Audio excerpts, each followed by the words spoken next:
말씀의 제목은 공든 탑도 무너지게 하는 죄입니다. 공든 탑도 무너지게 하는 죄. 제가 어렸을 적에 대우라는 회사가 있었습니다. 대우하면 아주 유명했죠. 자동차도 유명했고 심지어 대우전자라는 것도 굉장히 유명했던 그런 명성을 떨친 것이 바로 이 대우 기업이었습니다. 제가 찾아보니까 이 당시에 이 대우는 대한민국에서 두 번째로 큰 재벌 기업이었다고 합니다. 그렇게 큰 명성을 떨쳤던 것이 바로 대우라는 기업이었는데, 이 대우 기업이 1997년에 IMF 때 많은 부채 때문에 휘청을 하더니 아무도 예상하지 못하게 대우는 2년 후에 파산을 하게 됩니다.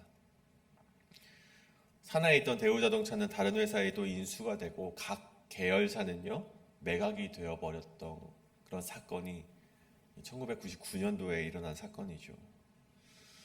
이로 인하여서 약 한 20만 명에서 30만 명 정도의 고용자들이 실업자가 되어버렸다고 합니다. 아무도 이렇게 큰 기업이 도산할 것이라고 예상을 하지 못했습니다. 하지만 IMF를 경험하게 되고 약 2년 만에 그동안 30년을 쌓아온 공든탑이 무너져 버리게 되었다는 것입니다. 30년 동안 그렇게 정성스럽게 세워져 왔던 그 대우기업이 2년 만에 망하게 되어버리게 되었다는 것이죠. 여러분, 오늘 말씀을 봅시다. 히스기야가 통치하던 유다 왕국은 히스기야가 여호와와 연합하였다 하여서 또 하나님의 말씀과 계명을 지킴으로 말미암아 형통한 나라가 되었습니다. 하나님 보시기에 굉장히 선한 나라가 되었죠. 그만큼이나 하나님의 축복을 받고 안정된 나라가 되었던 것이 남유다였습니다. 다만 중간중간 그의 실책으로 인하여서 아수르 사네립에게 조롱을 받기도 하였고, 어제 말씀에 바벨론의 멸망을 당할 것이라는 예언도 이렇게 받게 되었지만, 그의 신앙 개혁을 통해 하여서 전무한 하나님의 축복을 받게 된 것이 바로 이 히스기야 때 일어난 일이었습니다. 그런데 오늘 보십시오. 그의 뒤를 이어서 12살에 불과했던 므낫세가 즉위하자 어떻게 됩니까? 히스기야가 그토록 쌓아왔던 29년간의 통치 세월 가운데 찬란한 영광은 온데간데 없어지고 이 남유다가 또다시 심판받을 나라, 하나님 보시기에 패악한 나라가 되었다는 것입니다. 여러분, 하나님의 축복 속에서 형통함을 누리며 살다가도 언제든 잘못된 선택 하나 때문에 우리의 삶은 급격하게 영적인 타락을 경험할 수 있게 된다는 것입니다. 우리가 얼마나 공든탑을 쌓아왔든 그것과 관계없이 오늘의 죄악 때문에 우리의 영은 타락을 경험할 수 있고 우리의 축복된 삶은 심판의 삶으로 이어질 수 있다는 것입니다. 그렇기 때문에 우리는 항상 깨어 기도하며 하나님의 말씀에 순종하고 그분의 관계를 지속적으로 점검해야 된다는 것입니다. 죄는 어제 우리 목사님의 말씀처럼 한순간에 이루어지듯이 영적인 타락 역시 마찬가지입니다. 그간 우리가 얼마나 공든탑을 쌓았든 상관없이 오늘의 죄악으로 그 공든탑이 무너질 수 있음을 반드시 마음에 새기시고 하나님의 관계를 지속적으로 점검해 나가시는 오늘 성도님 되시길 간절히 소원합니다.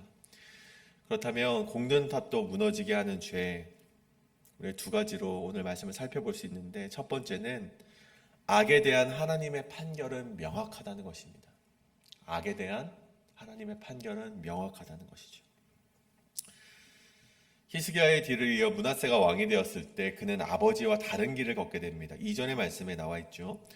므낫세가 여호와 보시기에 악을 행하였다라고 합니다. 그렇게 악을 행하였는데 이 므낫세가 저지른 악은요 크게 네 가지로 우리가 살펴볼 수 있습니다.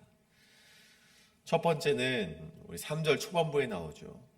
그의 아버지 히스기야가 헐어버린 산당을 다시 세웠다라고 있습니다.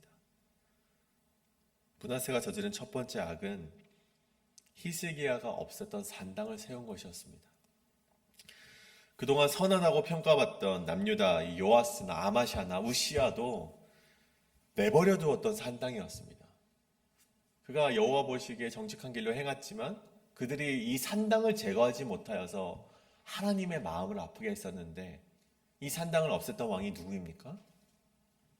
므낫세의 아버지 히스기야였습니다.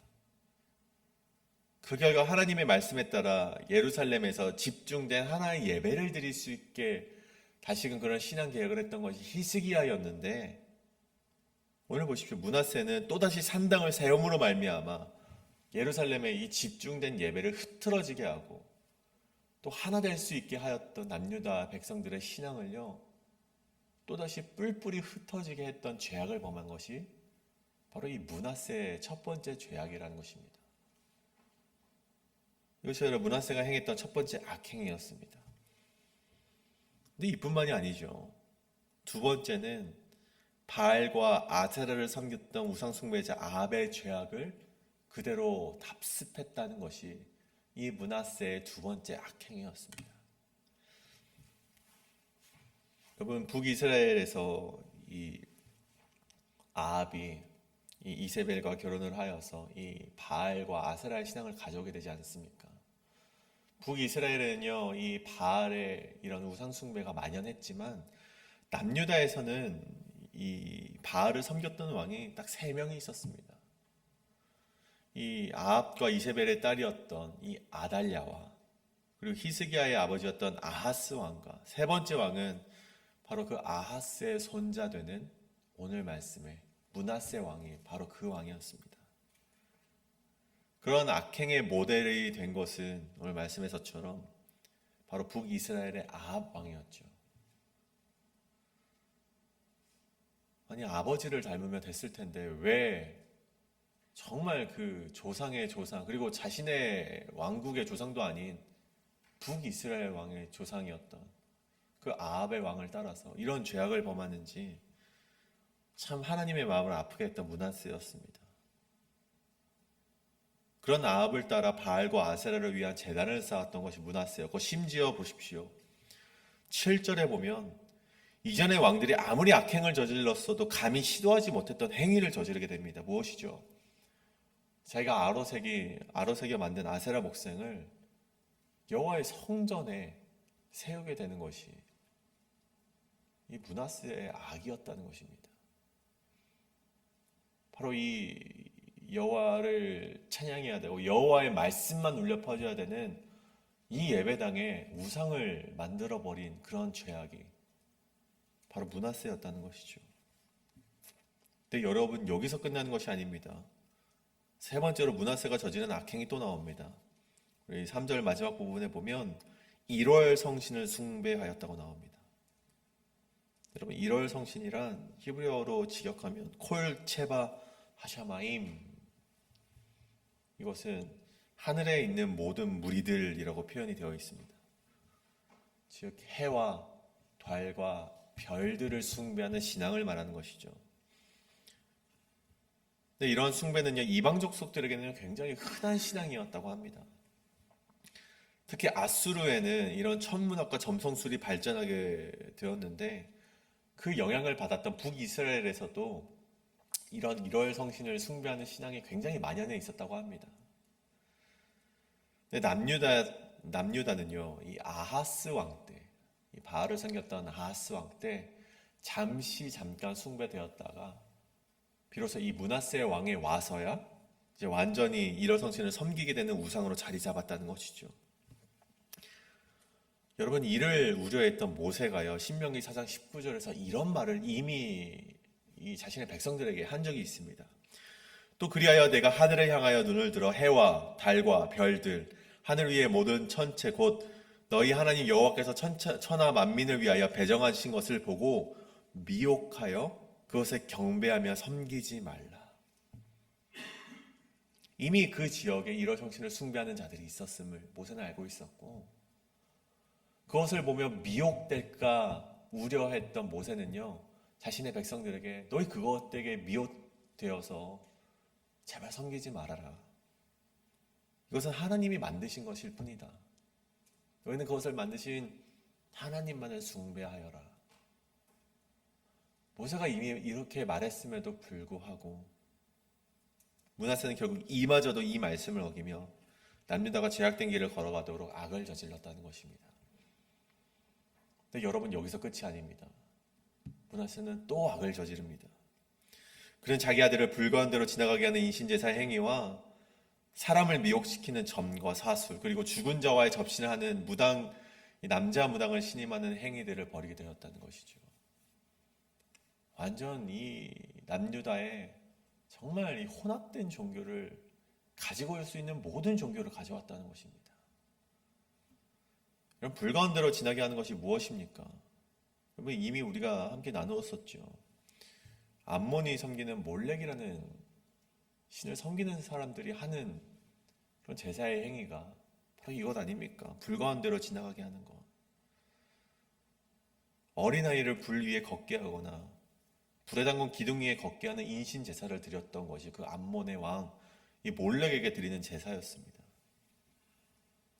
그뿐만 아니라 천체의 변화를 보며 점을 치는 행위들, 죽은 자와 접신하는 행위들, 그런 무당의 행위들을 인정함으로 말미암아 하나님 보시기에 가증한 죄를 행했던 것이 바로 이 므낫세라는 것입니다.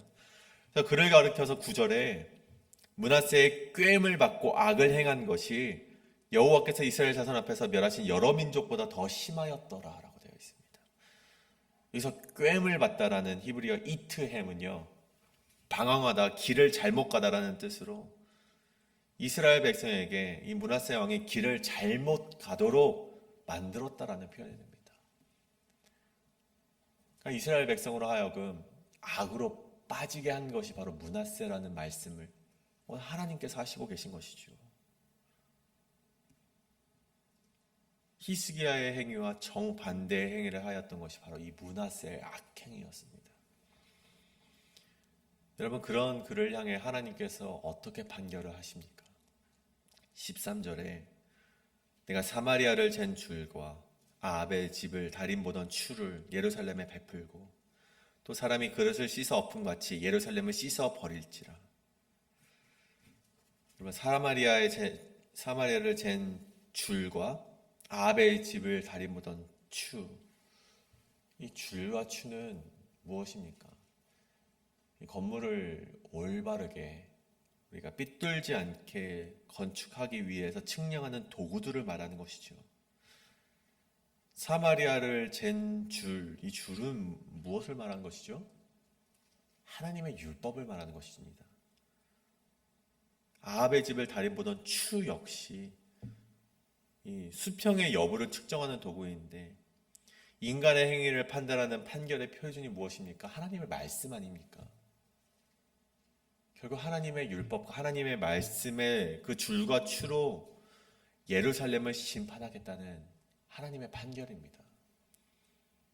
그리고 또 하반절에 또 사람이 그릇을 씻어 엎음같이 예루살렘을 씻어버릴지라, 이런 표현이 나오는데 영어에도 이런 동일한 표현이 있더라고요. 이 wiping the slate clean 이라는 표현이 있더라고요. 이것이 뭐 직역을 하면 이 석판을 깨끗하게 닦다라는 표현이 있는데, 이것의 표현의 의미는요, 그것이 아닙니다. 과거를 청산하다라는 표현을 가진다고 합니다. 그와 마찬가지로 그릇을 씻어 엎음 같이 예루살렘을 씻어버린다. 하나님께서는 이 죄악된 예루살렘을 깨끗이 비우시고 이들을 청산할 것이라는 하나님의 말씀입니다. 심판의 말씀이죠. 심지어 14절에 보시면 나의 기업에서 남은 자들을 버려 그들의 원수의 손에 넘기시겠다는 말씀을 하시는데, 여러분, 우리 앞전 말씀 열왕기하 19장 30절에 이런 말씀이 있습니다. 유다 족속 중에서 피하고 남은 자는 다시 아래로 뿌리를 내리고 위로 열매를 맺을지라. 여러분, 히스기야의 선행으로 인하여서 이 남은 자들이요, 유다 족속 중에 이 아수르의 심판을 피하고 남은 자들이 다시금 뿌리를 내리고 열매를 맺을 수 있는 축복의 약속을 받았는데, 오늘 므낫세의 악행 때문에 어떤 약속을 하나님께서 하십니까? 14절에 그런 축복을 받고 열매를 맺을 그 남은 자들을 또다시 버려서 원수의 손에 넘기시겠다고 하십니다. 아수르의 심판에서 구원을 약속하셨던 하나님이 이제는 므낫세로 인하여서 남은 자들을 또다시 버림받게 하는 심판이 그들에게 임하게 되었다는 것입니다. 여러분, 앞서서 29년이라는 시간 동안 히스기야가 굉장히 많은 업적을 쌓았습니다. 하나님 보시기에 굉장히 선한 왕이었고 그런 선한 행적을 베풀었음에도 불구하고 오늘 보십시오. 타락은 순식간에 진행이 된다는 것입니다. 심판의 그림자는요, 번영과 축복이 가득하던 남유다에게 드리워졌는데 이후에 심지어 요시야 왕이 세워져 선한 행적을 다시금 하나님께 쌓아 올리지만 그럼에도 불구하고 남유다의 타락을 막아낼 수가 없었다는 것입니다. 성도님들, 그건 얼마나 신앙의 공든탑을 쌓아 오셨습니까? 하지만 오늘의 죄악으로 말미암아 그 공든탑이 한순간에 무너질 수 있음을 반드시 마음에 새기시는 우리 성도님들의 신앙이 되실 간절히 소원합니다. 그렇다면 두 번째로 이 공든탑도 무너지게 하는 죄, 그렇다면 두 번째는 악을 심판하시는 분은 오직 하나님이시다라는 것입니다. 악을 심판하시는 분은 오직 하나님이시다라는 것이죠. 그런 악했던 므낫세의 뒤를 이어서 그의 아들 아몬이 왕으로 세워지게 됩니다. 그런 아몬의 통치는 어떠했는가 보니 아버지를 닮아서 20절에 여호와 보시기에 악을 행하였다라고 기록이 되어 있습니다. 아버지가 행했던 모든 길로 행하였고 아버지가 섬기던 우상을 섬겼고 그의 조상 하나님을 버리고 그의 길로 행하지 아니하였다라고 오늘 말씀에서 기록을 하고 있습니다. 참으로 통탄할 일이죠. 네, 이 때문에 하나님이 얼마나 진노하셨는가를 알 수 있는 성경의 대목이 있습니다. 바로 이 스바냐서의 말씀인데요. 스바냐서 1장의 말씀에 보면 이런 말씀이 기록이 되어 있습니다. 하나님께서 땅 위의 모든 것을 진멸하시겠다고 말씀하시는데 사람뿐만 아니라 짐승도 멸하시고 바다에 있는 모든 생물을 멸하시고 공중에 있는 모든 나는 짐승을 멸하시고 이 땅에 존재하는 모든 것을 진멸하신다라고 스바냐서 1장에서 기록을 하고 있습니다. 그리고 앞서서 이야기한 바알도 멸절하실 것이고 하늘의 무별에 경배하는 자들도 멸절하시겠다라고 기록이 되어 있죠. 심지어 하나님께서는 등불로 두루 찾아다니시면서 벌하시겠다고 스바냐를 통해서 말씀을 하셨다는 것입니다. 여러분, 물론 이 예언이 곧바로 심판으로 연결되지는 않았습니다. 예레미야를 우리가 묵상해서 알고 있죠.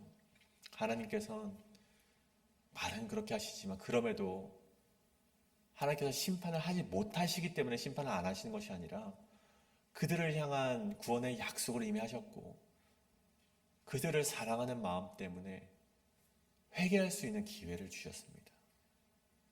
예레미야를 보내서 끝없이 외치게 하셨습니다. 하지만 그들이 회개를 합니까? 그들은 회개를 하지 못했습니다. 결국 회개하지 못한 백성으로 남아서 예언과 같이 바벨론을 통해 임하는 하나님의 심판을 피할 수 없게 되었다는 것입니다. 그런데 보십시오. 그런 악행을 저질렀던 므낫세와 그의 아들 아몬이었습니다. 그런 악행을 저질렀던 아몬 왕을요, 23절에 그의 신복들이 반역하여 죽였다고 기록이 되어 있습니다.